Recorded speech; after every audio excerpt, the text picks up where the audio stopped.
રાજકોટ જિલ્લાના ધોરાજીના સરદાર પટેલ માર્કેટિંગ યાર્ડમાં ડુંગળીની આવક યાર્ડમાં ડુંગળીની દરરોજ 1200 કટ્ટા જેટલી આવક કમોસમી વરસાદને કારણે ડુંગળીના પાકને નુકસાન થયું હોવાને કારણે યાર્ડમાં ડુંગળીની આવક ઘટી દર વર્ષની સરખામણીએ ડુંગળીની આવકમાં ઘટાડો ડુંગળીના પ્રતિ મણના ભાવ 100થી 300 સુધી બોલાયા ડુંગળીના ભાવમાં થોડો વધારો જોવા મળ્યો ડુંગળીના ભાવમાં પ્રતિ મણે 20થી 30 રૂપિયાનો વધારો નોંધાયો ડુંગળી સારી ક્વોલિટીવાળી આવતા ભાવમાં થોડો વધારો નોંધાયો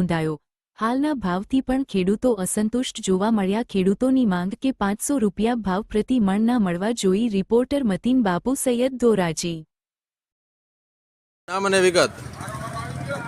જિગ્નેશભાઈ નરસિંહભાઈ ગાછડિયા અમને અત્યારે ડુંગળીના પૂરતા ભાવ મળતા નથી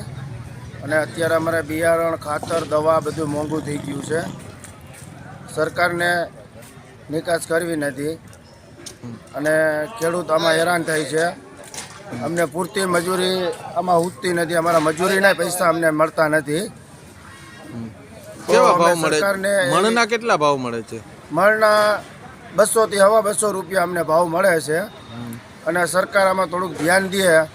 અને આની બહાર નિકાસ ચાલુ કરે તો અમને પૂરતા ભાવ મળે કેટલા ભાવ મળવા જોઈએ ખરેખર અમને 500 રૂપિયા તો મળવા જ જોઈએ મણ ડુંગળીના અને આમાં અમે ખોટા હેરાન થાય અમારી ખોટી મજૂરી ચડી જાય છે તમારું નામ અને વિગત મારું નામ સુરેશભાઈ રાબડિયા ધોરાજી એપીએમસી યાર્ડ ડુંગળી વેપારી આજે ડુંગળીની આવક 1011 કટ્ટાની હતી એબાઉટ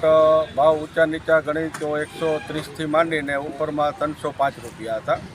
ક્વોલિટીમાં થોડો સુધારો થયો છે જેથી કરીને ભાવનું થોડુંક ડિમાન્ડના હિસાબે 10-15-20 રૂપિયાનો વધારો છે ક્વોલિટી જેમ વધારે સારી આવતી જશે એમ ભાવ થોડા વધશે આગળ ગવર્મેન્ટે થોડું બાંગ્લાદેશ એક્સપોર્ટ આપ્યું છે એના હિસાબે પણ ભાવનો થોડો વધારો છે તો આગામી સમયમાં ક્વોલિટી સારી આવતા ભાવ સુધારવાની આશા છે